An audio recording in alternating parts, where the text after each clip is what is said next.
Sí. Ya estamos en vivo, ahora sí. Bueno, arrancamos este domingo, como lo hemos hecho ya desde algunas semanas, y hoy con un tema muy interesante. Estamos aquí, mi compañera Regina, inteligencia artificial Freidman, pero ella es inteligencia natural, diríamos, ¿verdad? Ujú. Eh, y vamos hoy a hablar, mi querida Regina, de la persistencia tutelar de la familia en los alumnos universitarios de hoy en día. ¿Y cuáles son los riesgos que se asumen por estos chicos al utilizar la inteligencia artificial? Entonces, vamos a hablar de dos cosas básicamente: esta cercanía de los padres helicóptero y de cómo es un gran riesgo de pronto para los estudiantes el uso de la inteligencia artificial, y por lo tanto la responsabilidad de los maestros para mejorar el diseño didáctico. ¿Estoy en lo correcto, mi querida Regina? Muy correcto. Hoy no queremos hablar necesariamente de ninguna aplicación, sino de un fenómeno social que se ha ido incrementando con el tiempo, que tiene que ver con la infantilización de la sociedad y con términos como la retropía o uno nuevo que conocimos ahora se llama jauntología, que tiene que ver con esto de que estés como atrapado en una especie de pasado. Es decir, el miedo que tenemos gracias a los nuevos avances tecnológicos han fomentado que tenemos un avance impresionante en tecnología. Sin embargo, socialmente hay como una renuncia a crecer, hay una renuncia a buscar nuevas formas de revolución, por decirlo así, ¿no? Están fantasmas del pasado que nos acechan a todos, y en ese sentido, de manera muy concreta, el tema de la infantilización social, que como decíamos, se viene presentando hace mucho tiempo, desde luego, debido a que ya te me pusiste negro, pero bueno, debido a que la gente no queremos crecer porque la Pero mercado... no me puse en negro, ¿sí? ¿Sí estoy en negro? A Ajá, ver. ya, ahora sí. Entonces, es decir, todo nuestro sistema capitalista ha privilegiado la idea de ser forever young. ¿Te acuerdas de aquella canción de Alpha Bail que decía para ser siempre jóvenes, ¿no? Pero no podemos, para empezar, no podemos, y se está volviendo patológico, de manera que nadie quiere ser responsable. No es solamente un tema de aspecto físico, no, es un tema de renuncia a ser responsables también y hacer de los hijos un proyecto de extensión del yo. Entonces, los hijos se infantilizan, los padres se infantilizan y nadie tiene la culpa de nada, nadie es responsable de nada, porque es como privilegiar esta idea de esta inocencia permanente del niño que siempre pide que alguien más le resuelva los problemas, que alguien más es responsable de su situación. Bueno, yo aquí me abocaría a centrarme primero en este primer punto de lo que es la persistencia de la tutela, ¿no? ¿Y Sí. el por qué? Porque este miedo de los papás a que los hijos crezcan, Uh-huh. eh, en mucho se debe a un problema, ¿sí? A un grave problema que tienen los papás, ¿no? Y que obviamente lo están heredando a los hijos y lo comparten generacionalmente, ¿no? Y es este miedo, como decías, a que los hijos tomen agencia, es decir, que Sí. los hijos sean responsables de sí mismos. Y Sí. entonces van por ellos a la escuela, los llevan, hablan con los maestros, de repente sacan o sacan y desenvainan la espada para defender que su hijo fue reprobado porque copió y pasteó ahí en un trabajo que hizo y pues no pasó, ¿no? Y el papá indignado y el hijo llorando y cosas por el estilo. Entonces aquí tenemos un problema muy interesante que tú has encontrado, que tiene que ver con este término jauntología, ¿sí? Que fue acuñado por Derrida, ¿sí? en una revisión que estaba haciendo, si mal no recuerdo, sobre alguna obra del marxismo o Ujú. las obras del marxismo, y entonces él va a acuñar este término. ¿Nos podrías tú comentar sobre el término de la jauntología? Jauntología? Sí, es una palabra muy simpática, me parece interesante porque además tiene que ver con la ontología, pero además con la idea de que existe una especie de fantasma, haunting, ¿no? Como en inglés, que no acaba de irse. Entonces, vivimos atrapados. Vivimos atrapados en patrones del pasado porque no queremos negociar con el futuro. Entonces, estamos ahora en una escuela que que cada vez más es una especie de guardería para infantes, ¿no? Porque los alumnos no quieren, porque los padres no dejan y no permiten que sus hijos tomen agencia, sean responsables, paguen las consecuencias. El miedo al fracaso es tan grande que además se vive del simulacro. Ya no importa si pasas o no, lo importante es que obtengas el título, ya no importa si obtienes la competencia o no, porque lo importante es que pases, no importa cómo lo logres, ¿no? Como está, un poco todo esto que está pasando también en el ámbito internacional, donde lo que importa es absolutamente el resultado y no el cómo. Pero el resultado, cuando ese resultado no está sustentado sobre bases reales, pues se va a caer eventualmente. Entonces tenemos el fenómeno que ya se había estudiado desde hace tiempo del padre helicóptero, ¿no? Estos padres que están todo el tiempo controlando y sobrevolando a sus hijos. Pero esto cada vez se ha extendido más. Yo me acuerdo hace tiempo hablábamos de las sitting moms, que era un fenómeno en China, de estas madres que se sentaban en la universidad a esperar a que sus hijos salieran. Pues esto ya sucede y a mí ahora me ha dado verdaderos escalofríos volver a la universidad después de estar mucho tiempo en línea y ver cómo hay una presencia, carruseles, ¿no? Estos carruseles que antes se hacían solo para los niños de la primaria, secundaria, de padres universitarios, padres universitarios eligiendo tiras de materias, hablando con los directores de carrera, exigiendo que sus hijos tengan tal o cual calificación, ¿no? O sea, no dejando que sean adultos, y lo cual es muy grave porque pues el mensaje al final acaba siendo para el joven es, tú no puedes hacerlo, como tú no puedes hacerlo, lo tengo que hacer yo, ¿no? Entonces nunca vas a pagar consecuencias porque además yo Es lo hago. es un poco lo que dice la jauntología, ¿no? Este fantasma del pasado que persiste en el presente, ¿no? ¿Cuál es ese fantasma en el caso de los papás?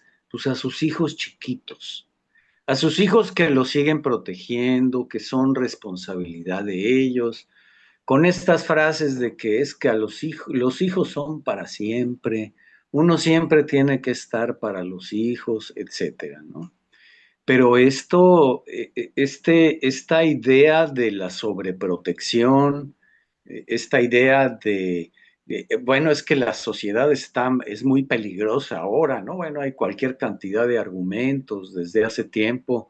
Yo recuerdo cuando empezaron a salir los celulares que aún eran caros, etcétera, los teléfonos celulares o los móviles, y muchos papás los daban a los hijos con la justificación de que fuera a ofrecérseles algo, ¿no? Y ya desde ahí empezaba esta máquina de no permitir que los niños crezcan y se hagan adultos, ¿no? Con el grave riesgo que esto representa, porque el joven que no desarrolla las habilidades necesarias de la madurez, como esto que llamamos tener agencia, eh, eh, pues los va a llevar a no tener un sentido crítico de sí mismos, de lo que son, de quiénes son, una identidad clara hacia sí, hacia su persona, hacia sus intereses. Estarán más enfocados a velar por los intereses de los padres que los protegen, ¿sí? A tomar decisiones en función de esa protección. No me voy de la casa, ¿para qué? Si aquí me dan todo, ¿no? ¿Para qué voy a salir yo y tomar riesgos? Voy a estudiar otra carrera. No, pues mis papás quieren esta carrera y está bien porque pues es la que me pagan, porque pues así los tengo contentos y me pagan mis vacaciones y me compran un coche, etcétera, ¿no? Todas estas cosas que hacen que el Sí, joven no tome agencia en ningún sentido y menos en relación con su aprendizaje. y mira, aunque yo creo que podemos usar una metáfora, aunque no sea exacta, pero se parece mucho a la idea, no sé bueno, todos los que han tenido un gato saben que un gato tiene que ir ampliando su territorio. Si tú a un gato lo tienes encerrado, se vuelve gato de casa y no se atreve a salir, le cuesta mucho trabajo salir. Si tú le permites salir, bueno, pues va ampliando su territorio y puede vagar por muchos lugares. Aquí pasa exactamente lo mismo. Cuando tú a un adulto no le enseñas a ampliar su territorio, se hace pequeño, se contrae y se queda solo en un espacio. Siento yo que eso es lo que estamos viviendo. Ahora, ¿cuál es el tema hoy? El tema es que se vuelve mucho más preocupante hoy porque tenemos una herramienta que es resolutiva, que es la IA generativa.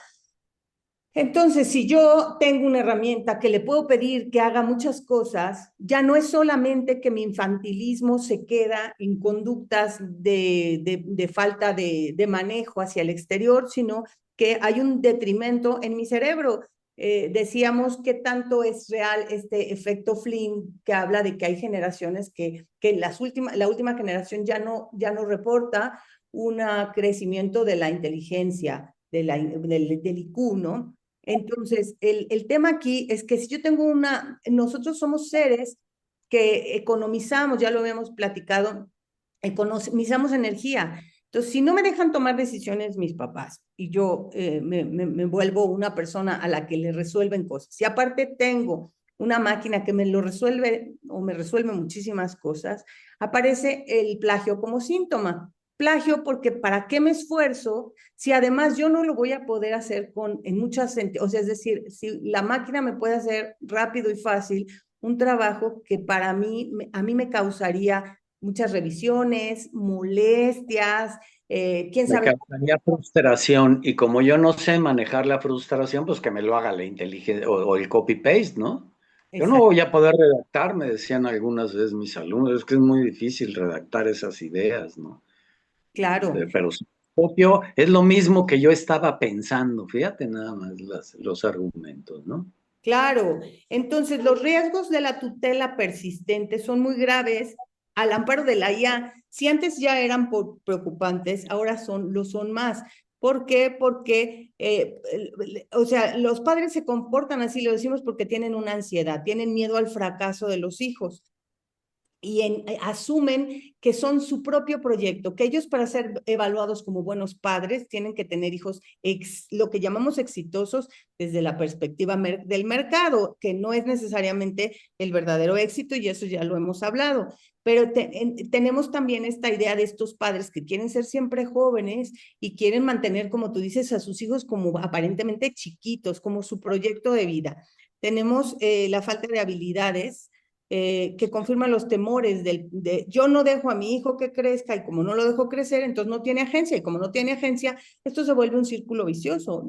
Nunca lo he dejado solo, entonces es inoperante, ¿no? Algo que vemos mucho hoy es la cantidad de diagnósticos psicoanalíticos que si antes bien no había, hoy me parece que hemos caído en el exceso.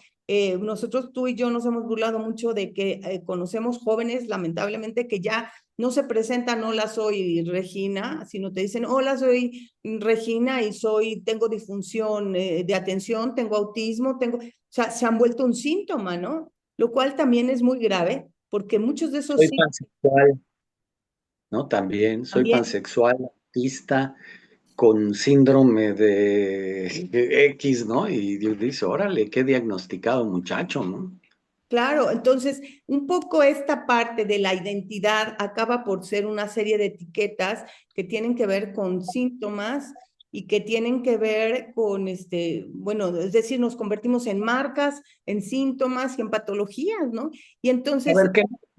Voy aquí a aclarar, no es que esté yo en contra de que tengan diagnósticos de problemas, digamos, mentales. Aquí la cuestión es que estos diagnósticos se conviertan en eh, todos estos precisamente fantasmas que impiden que una persona crezca, se haga responsable, tome agencia de su vida. Entonces, siempre tenga una justificación para no crecer, para que lo ayuden, para que lo apoyen.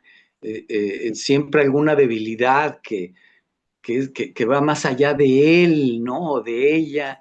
Y pues Exacto, no, se usa como coartada, se usa como... para buscar, exacto, y para buscar así estos como atajos, ¿sí?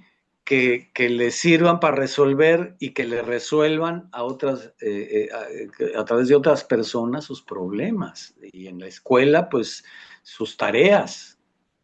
Y todo esto afecta la creación de la robustez de la personalidad, de la identidad, de la autonomía, todo lo que realmente deberíamos estar enseñando hoy, que es más importante que cualquier cosa teórica. Entonces, la IA hay que dejarla, pues no, el problema es ese, el problema es, entonces pareciera que existe una especie de juego de los extremos, ¿no? Entonces, o la usamos irrestrictamente o entonces ya no la usamos. Y esa, desde luego, sabemos que no es la La respuesta. prohibimos, ¿verdad? La prohibimos y ya con eso evitamos que el muchacho le hagan los trabajos la inteligencia artificial. No, yo me he encontrado en estas semanas de volver al grupo de manera específica con gente que me dice, es que yo quiero leer más, pero tú no me pones a leer.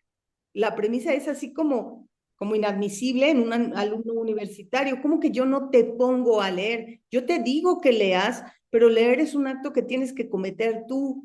O cuestiones como, es que yo quiero que no salgas del salón y estés disponible para cualquier pregunta que yo pueda tener, como si les causara ansiedad que el profesor se saliera de un salón, que además la nueva educación nos dice que el salón es verdadero, debe ser un taller en el que puedes entrar y salir, que no tiene que estar, no tienes que estar ahí en fijo, ¿no? Entonces, estamos entre jóvenes que no quieren que haya obstáculo cualquiera.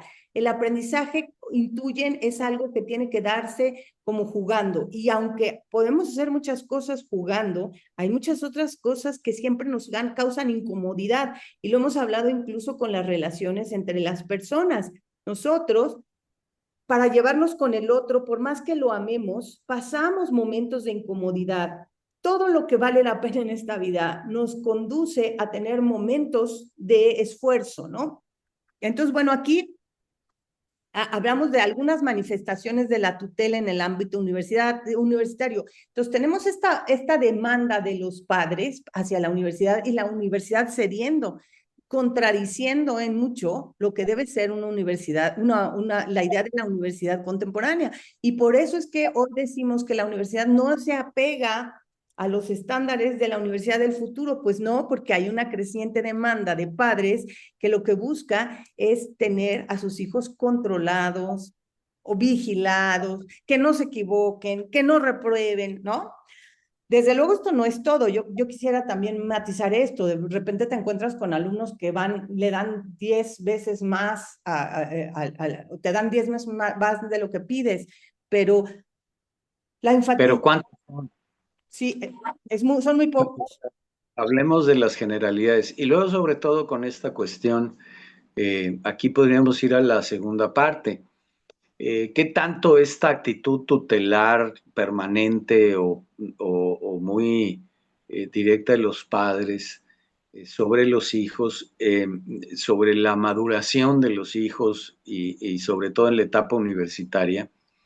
¿Qué tanto la inteligencia artificial va a vamos a subrayar o hacer todavía más grave el problema de el hacerse responsable que requiere, digamos, ya una formación adulta en una universidad? O sea, queremos formar seres autónomos, libres, con habilidades, competencias, como decimos ahora, y entendemos más bien ahora las competencias para desenvolverse en el ámbito profesional, para competir en un entorno muy competitivo, y tal vez es el mayor miedo de pronto. Y entonces aquí tenemos que el fenómeno, ¿sí? Ujú. El fenómeno de inteligencia artificial, hasta donde lo entiendo, es que se va a convertir más allá que una extensión en la sustitución de las extensiones del alumno. Así es. Entonces, por ejemplo, tenemos alumnos con muchos problemas para socializar. A mí no, la verdad es que no me había pasado ver que de repente tengo alguno que otro alumno que no quiere trabajar en equipo porque le cuesta mucho trabajo, porque le apena, porque no, es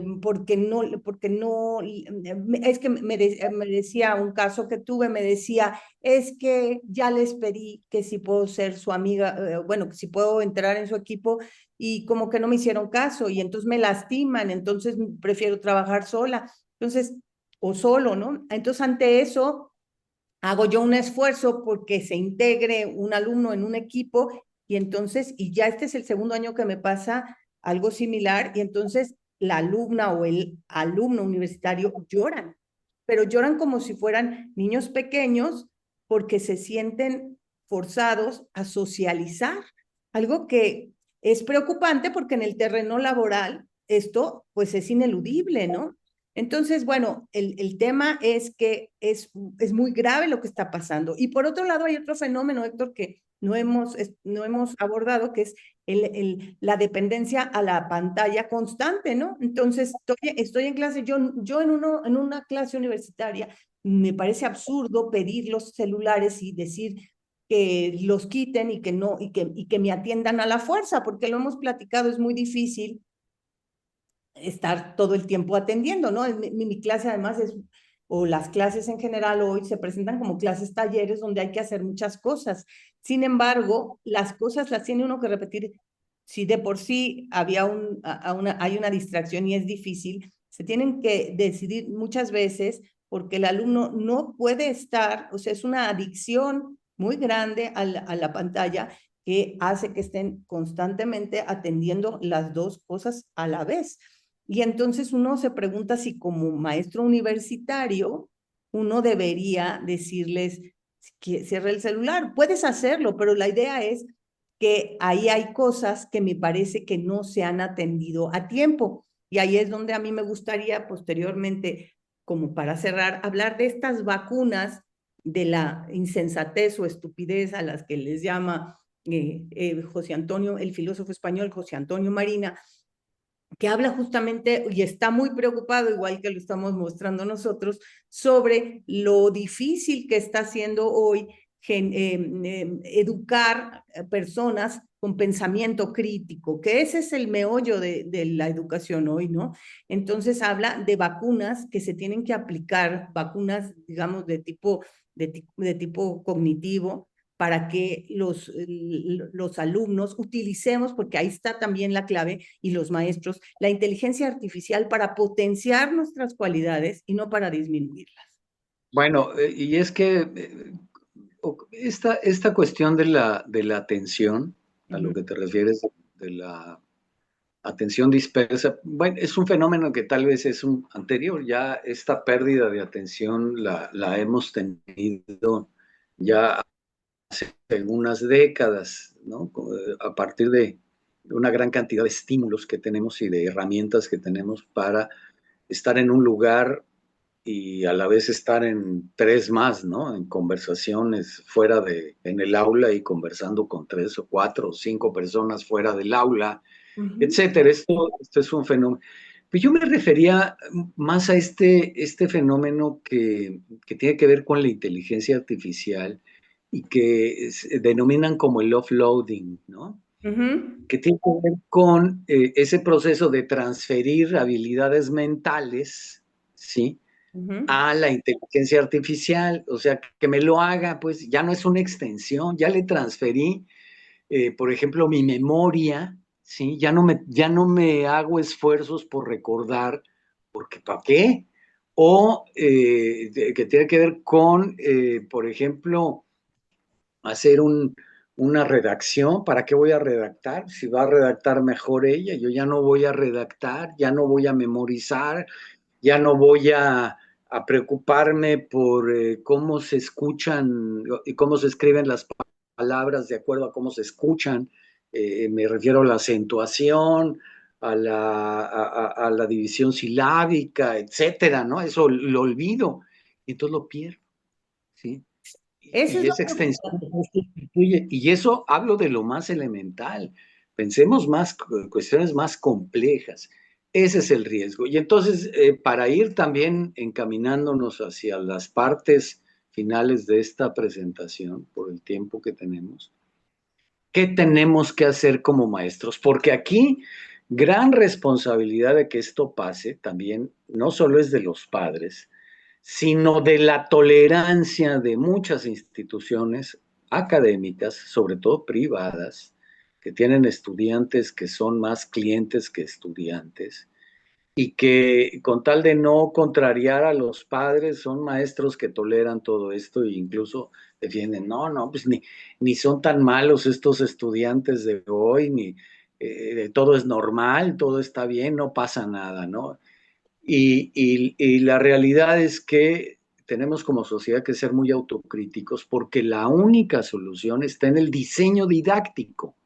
A O ver, sea, ¿cómo podemos revertir esto? Pues el diseño didáctico. pues sí, no, Héctor, porque ahí yo tendría sobre todo quisiera yo que repartiéramos estas responsabilidades de acuerdo a los niveles, digamos, que se van gestando.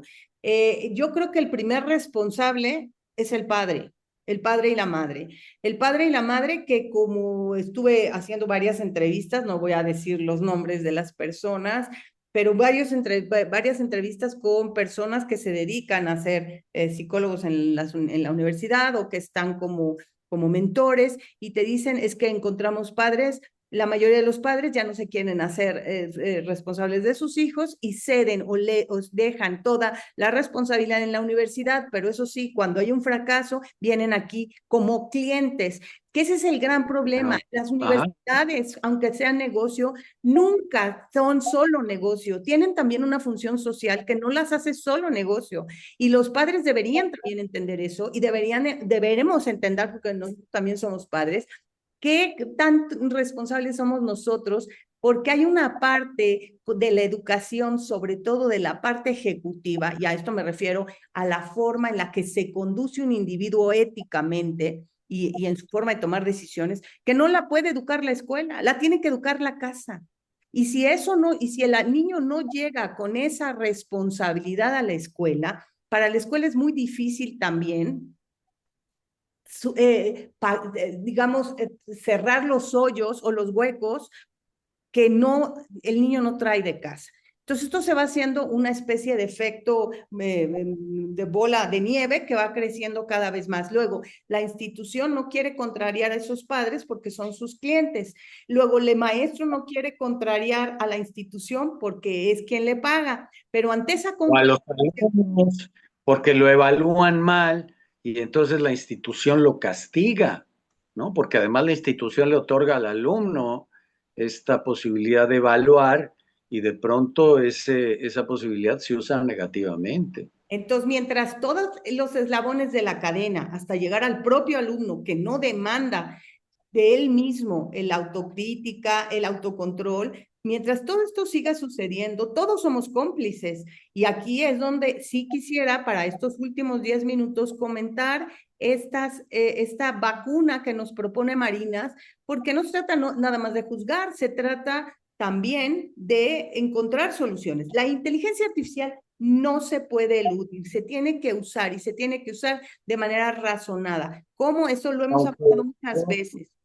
Lo hemos abordado me muchas quedé veces. por ahí me quedé por ahí con la tentación de hablar del diseño en Ujú. relación a costo y huella, ¿no? Para el alumno, que es algo Exacto. que nos sugiere. Adelante, hazlo, sí, porque me parece muy importante para que después hablemos solo al final de esta vacuna.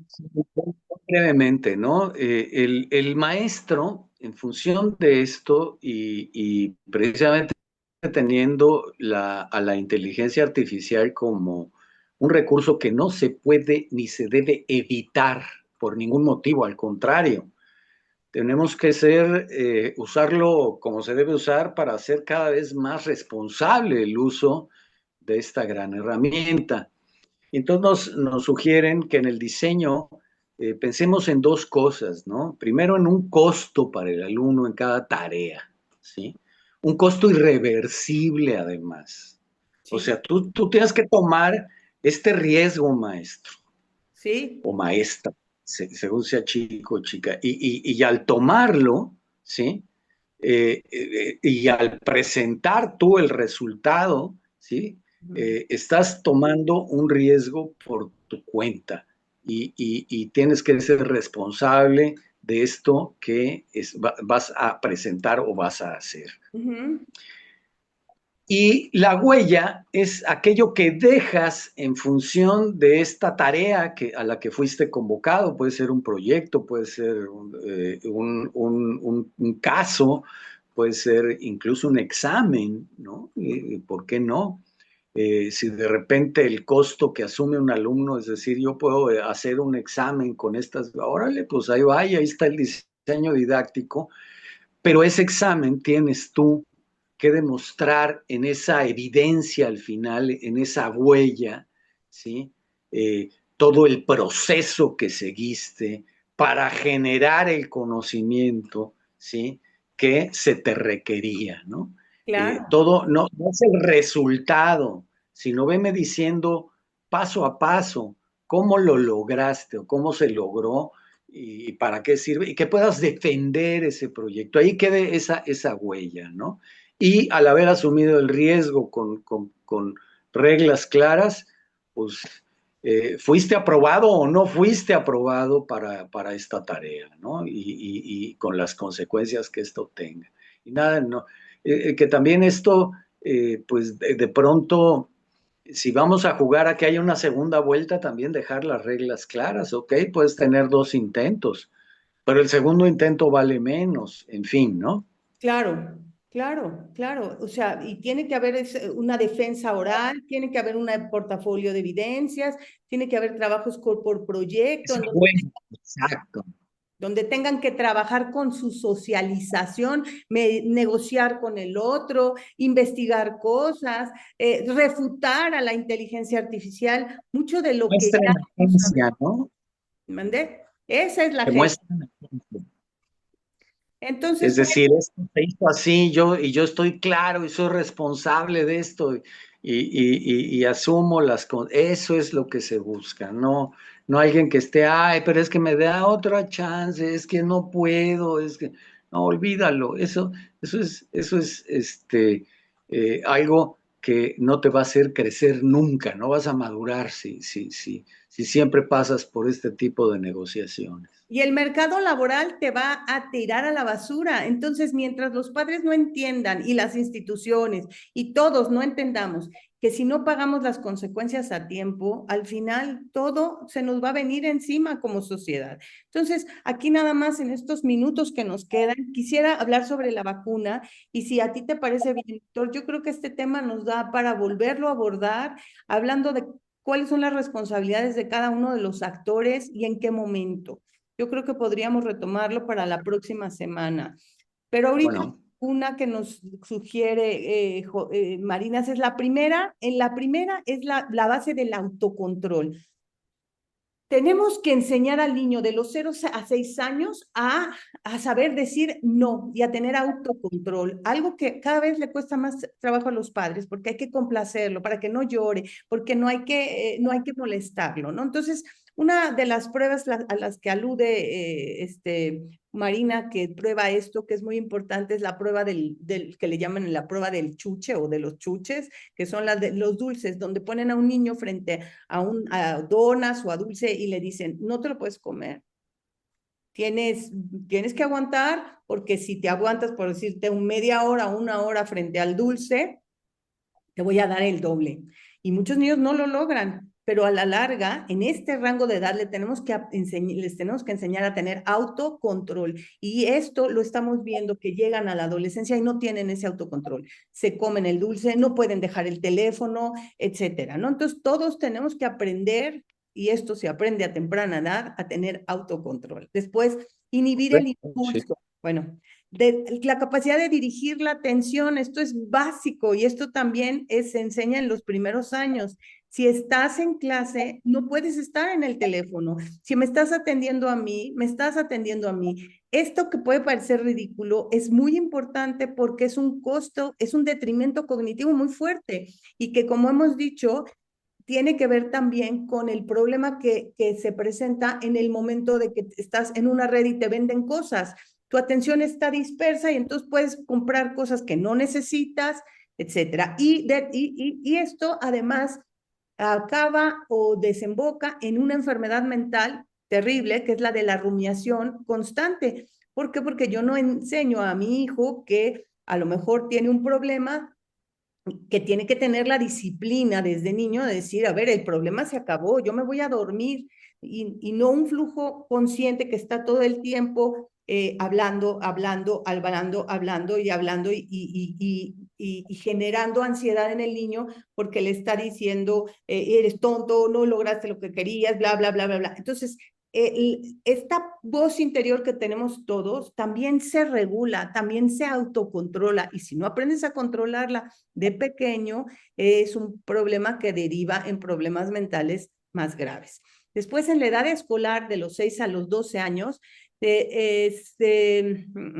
construyen herramientas más complejas, por ejemplo, la gestión del autoaprendizaje. Tú tienes que aprender a ser gestor de tu aprendizaje. Nadie te tiene que poner a leer o hacer la tarea o decirte ya te toca, sino tú tienes que saber cómo gestionar tu tiempo, tus actividades para poder generar tu propia forma de autoestudio.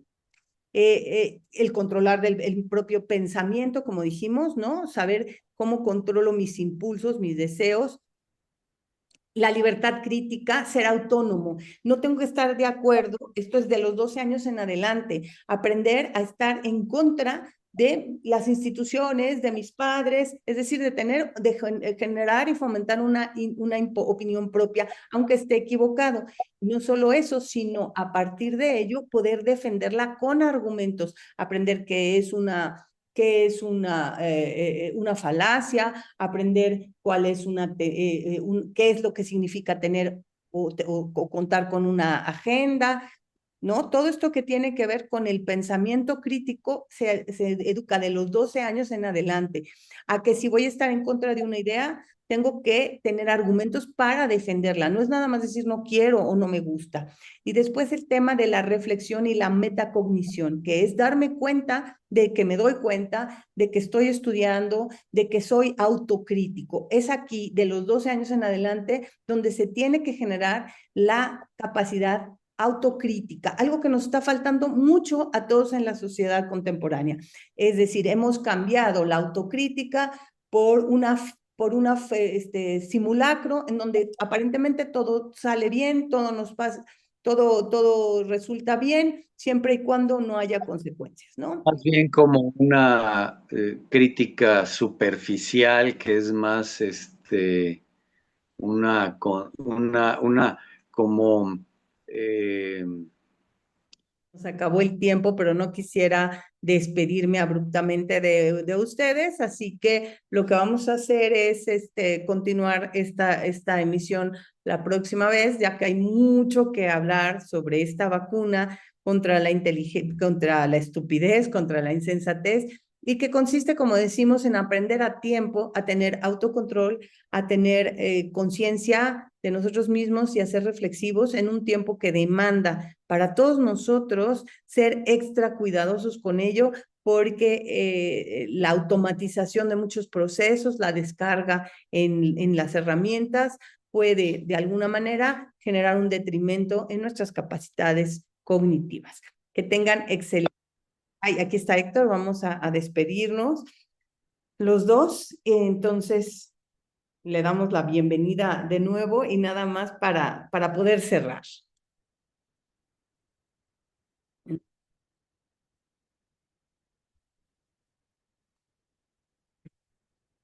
Héctor, ya estás aquí, tienes el volumen bajado, yo ya más o menos me despedí, les decía que el tema da para mucho, que nos apasionamos y que me gustaría explicar muy bien esta vacuna de manera más pausada, lo mismo que el tema que citas, que es básico, que es esta idea de la huella y todo esto, y Costo, cómo costo y el costo y la huella y cómo cada uno de los actores, empezando por el alumno, los padres, la institución y los maestros, tendríamos que hacernos cargo. sí, muy bien, lo hacemos. Bueno, pues yo ya me despedí. Oye, ya no supe cómo quedó la autoría de este texto que usamos como base, el nombre del autor.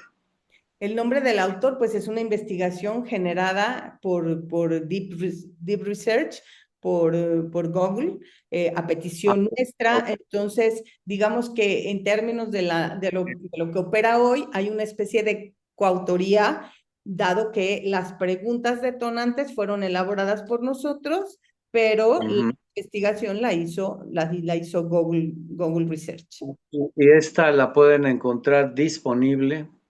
La voy a Tiene poner. tiene una lista muy grande de bibliografía ahí que también se puede consultar, ¿verdad?